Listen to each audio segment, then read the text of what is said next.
한 주간도 평안하게 보내셨는지요? 벌써 주일을 앞둔 토요일입니다. 우리를 지켜주시고 인도하신 은혜에 감사함으로 말씀과 함께 주님과 함께하는 기쁨찬 매일 묵상 시작하도록 하겠습니다.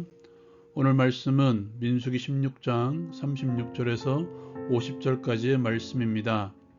오늘 말씀은 고라 일당들의 반역을 심판하신 후에 일어났던 상황들을 우리에게 말씀해주고 있습니다. 하나님께서는 먼저 250명이 들고 있던 향로에 대한 처리를 명령하십니다. 하나님께서는 향로에 담겨져 있던 불은 다른 곳에 버리고 향로는 하나님께 드려진 것이므로 향로를 가져다가 쳐서 제단을 쌓는 철판을 만들라고 말씀하십니다. 그 이유는 이스라엘 백성들로 하여금 기념물로 삼아 아론 자손이 아닌 다른 사람들이 분향하지 못하도록 하게 하신 것입니다. 모세는 여호와의 명령대로 실행합니다. 그 다음 날 이스라엘 백성들이 몰려와 모세와 아론을 원망합니다. 반역한 고라 일당이 죽은 것이 모세와 아론의 잘못이라는 것입니다. 그들은 모세와 아론을 치려고 합니다. 바로 그때 하나님께서 회막에서 나타나십니다. 하나님께서는 모세와 아론에게 회중에게서 떠나라고 말씀하십니다. 내가 순식간에 그들을 멸할 것이라고 말씀하십니다.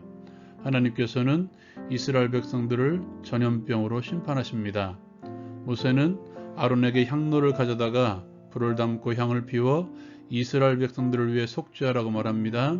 아론은 모세의 명을 따라 이스라엘 백성들을 위하여 속죄하고 죽은 자와 산자 사이에 섭니다. 바로 그때 연병이 그칩니다. 이 전염병으로 죽은 자가 14,700명이었습니다. 오늘 말씀에서도 시내산에서 출발한 후부터 계속되는 이스라엘 백성들의 모습이 여지없이 등장하고 있습니다.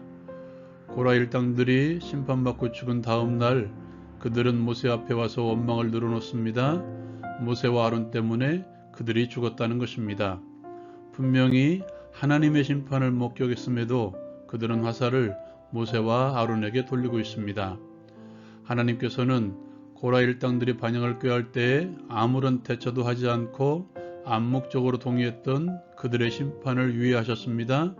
그럼에도 불구하고 그들은 다시 책임을 모세와 아론 탓으로 돌리고 있습니다. 한편 하나님의 심판의 메시지를 들은 모세는 아론에게 향로를 가져다가 이스라엘 백성들을 위하여 속죄하라고 말합니다. 하나님의 심판이 시작되었기 때문입니다. 문제가 생겼을 때 남 탓을 하고 있는 이스라엘 백성들, 그러한 이스라엘 백성들을 위하여 속죄하는 모세와 아론, 여러분은 어느 편에 설 것입니까? 답은 정해져 있습니다. 이미 고인이 되신 천주교의 김수환 추기경께서 하신 전국민 운동 가운데 하나가 내 탓이오라는 것이 있습니다. 어쩌면 기독교에서 시작했어야 될 운동, 성경은 이미 그 선례가 있죠.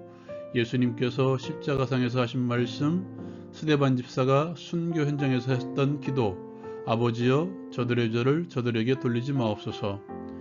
예수님께서는 철저히 이기적 삶이 아닌 이타적인 삶을 사셨습니다.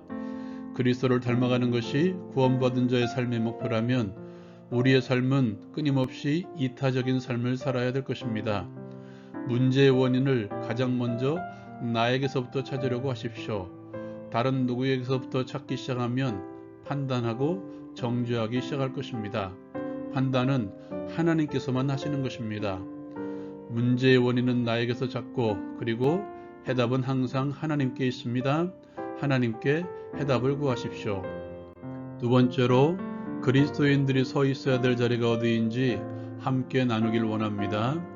오늘 말씀에 보면 독특한 그림 언어가 하나 등장합니다. 아론이 백성들을 위해 속죄하고 난 뒤 죽은 자와 산자 사이에 섰다고 말합니다. 전염병이 퍼져나가는 그 경계에 섰을 때 그 이후에 하나님의 심판이 멈춥니다. 이 그림이 예수님의 성육신 사건에서도 이루어집니다. 하늘의 영광을 버리시고 죄와 사망 가운데 있는 우리를 찾아오신 예수 그리스도, 그 은혜로 구원받은 공동체가 바로 교회입니다.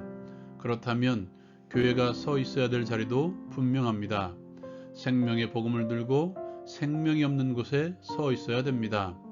교회 안에서만 형제님, 자매님을 찾고 그리스도의 사랑을 나누는 것이 아닙니다.